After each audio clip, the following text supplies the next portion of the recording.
This book summary will explain why Bill Gates and the Beatles were so successful, why your birth date may have prevented you from becoming an ice hockey superstar, and what rice farming has to do with math skills. Introduction. What am I gaining? Discover why self-made success is a fallacy. Have you ever read a biography of a successful individual that attributes his or her success to pure dumb luck? Most likely not.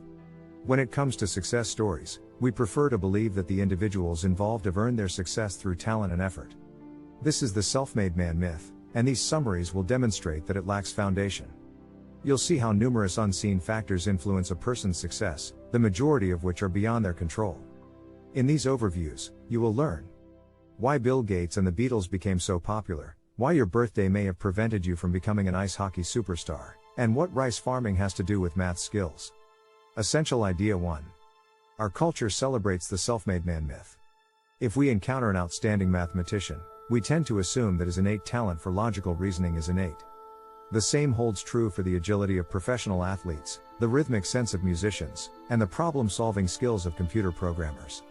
We tend to attribute an individual's success or accomplishment to his or her own efforts and innate abilities. Jeb Bush referred to himself as a self-made man as part of his campaign strategy for Florida governor.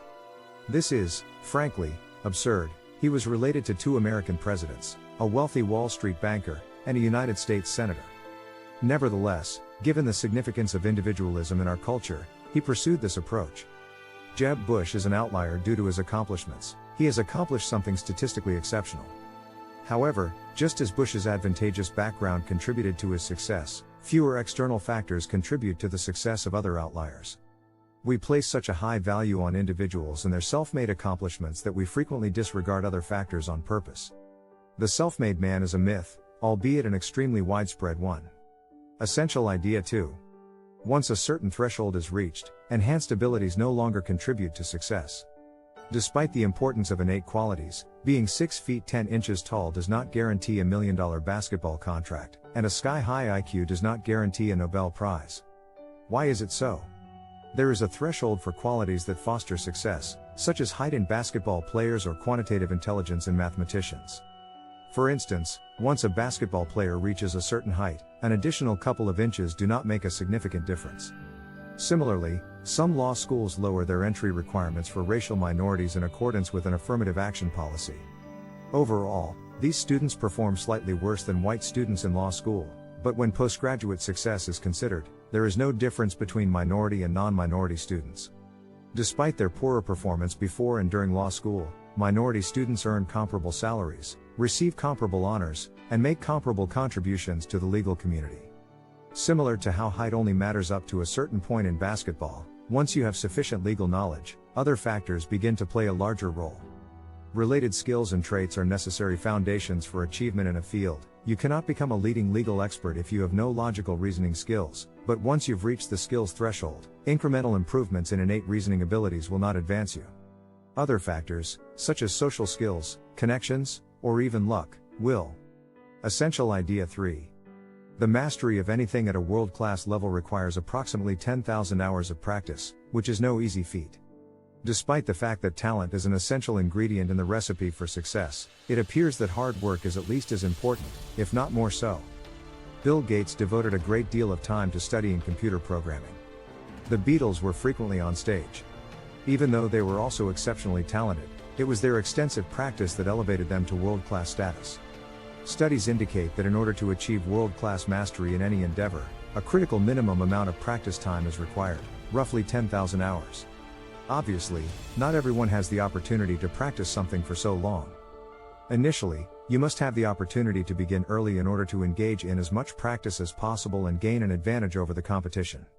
Also, you or your family must have the financial means to support you. When you're working 40 hours per week to become a world-renowned violinist, it's difficult to find time for work or chores.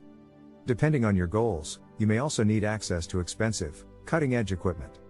It also helps to receive encouragement from family, friends, coaches, teachers, and even kind strangers you meet on the street. If you are fortunate, such as Bill Gates or the Beatles, you will possess all of these things. However, many individuals do not, so they lack the opportunity to attain world-class mastery in their respective fields. Principal Idea 4. The month of your birth can have profound effects on your life. Your relative age, or your age relative to others in a developmental cohort, can make or break you.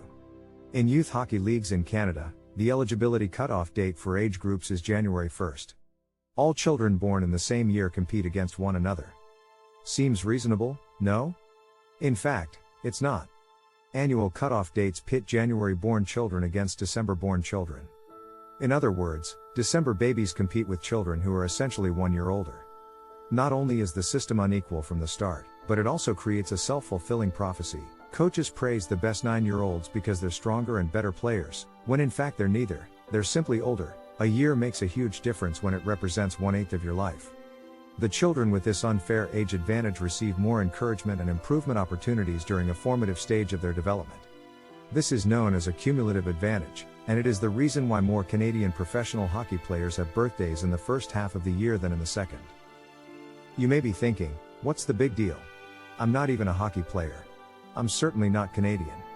However, relative age can result in unequal opportunities in any field that uses annual cutoff dates to divide individuals into age-based groups. The majority of leagues have them. Another location that carries them? Schools. Therefore, a 5-year-old with a short attention span who uses a crayon to complete her spelling homework may grow up to believe she is a problem child. Simultaneously, the calm, almost 6-year-old girl who sat next to her grows up to attend Harvard. Essential Idea 5. The way a person is raised can have a profound effect on his or her future success. After a certain skill threshold, natural abilities become irrelevant in the pursuit of success. Practical intelligence is a significantly more important factor. Practical intelligence is procedural knowledge, the ability to interpret and manipulate social situations to achieve one's goals, i.e., knowing who to ask for what and when. People can move closer to their goals if they are able to interact with and negotiate with authority figures. This understanding is not innate. Sociologist Annette Leroux discovered that wealthy parents instill a sense of entitlement in their children more frequently than poor parents do. In general, they do this by paying more attention to their children, or at least by providing them with intellectually stimulating activities. They teach their children to demand respect and tailor situations to meet their requirements. In other words, they impart practical intelligence to their children. In contrast, poorer parents are frequently intimidated by authority and allow their children to follow a natural growth pattern. There is less prodding, and encouraging than in wealthy families. This means that children from low-income families are significantly less likely to be taught practical intelligence, drastically diminishing their chances of success. Essential Idea 6. The year you were born can make or break you. Life's unfair advantages can come from improbable sources. Consider the software billionaires Bill Gates, Steve Jobs, and Bill Joy, co-founder of Sun Microsystems. They were all born with an exceptional talent for logical reasoning, along with ambition, practical intelligence, and opportunities to practice their skills. Solved, the enigma of extraordinary success. Not so quickly. Not only did they have opportunities, but they also had a precise series of opportunities that allowed them to accumulate 10,000 hours of computer programming practice at precisely the right time in history. In order to profit from the rapidly evolving software industry, they had to be born at precisely the right time, late enough to have access to a new computer model that made it easier to work out programming bugs, but not so late that others could steal their ideas. They also needed to be the right age when they started their businesses. If they had been much older, they may have been more interested in settling down than in taking the enormous risks that led to their success. The fact that many successful software moguls were born between 1954 and 1956 suggests that being in the right place at the right time is significant. Essential Idea 7. Where you come from, both geographically and culturally, can have a significant impact on your accomplishments. You are likely familiar with the stereotype that Asians are proficient in mathematics. Upon hearing this, some may exclaim politically incorrect. However, several aspects of Eastern culture do in fact foster better math students. One is linguistics.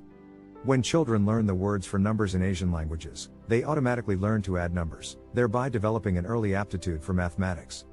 In addition to language, rice, the staple of the Asian diet, aids students in learning mathematics because rice farming cultivates a strong work ethic. Rice farming is much more difficult than Western crop farming. A prosperous rice harvest requires precision, coordination, and persistence. In Europe, feudal systems left farmers with little to show for their labor. They were forced to turn over the majority of their crops to ruthless landlords.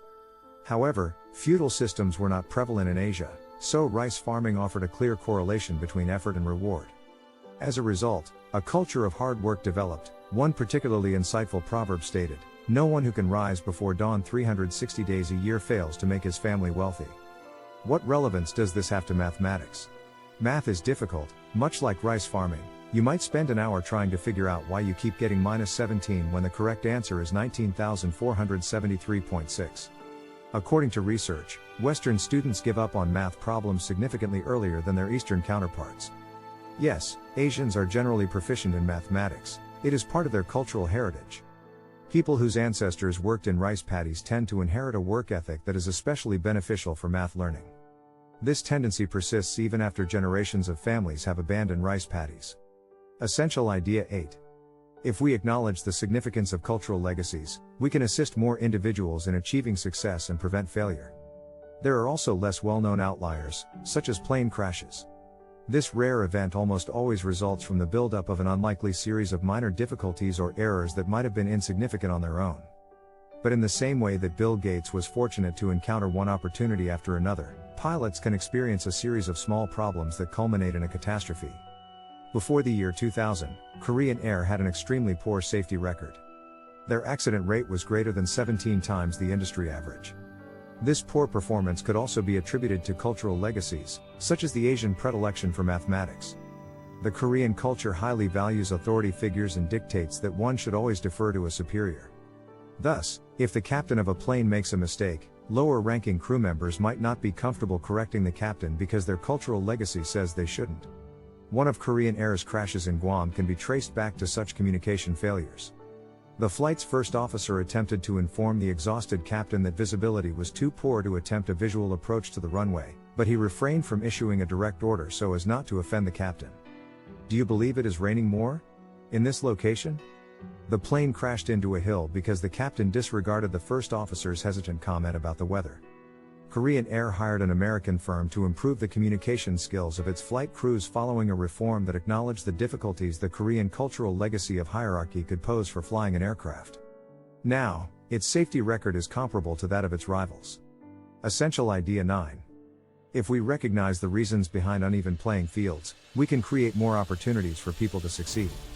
Rarely effective or efficient, the processes we use to transform budding talent into success stories produce only a handful of successful outliers. In hockey, annual cutoff dates mean juniors born late in the year must play against kids almost a year older than they are. But a Canadian hockey player born on December 27 cannot ask his mother to travel back in time and delay labor until January 1, and he shouldn't have to.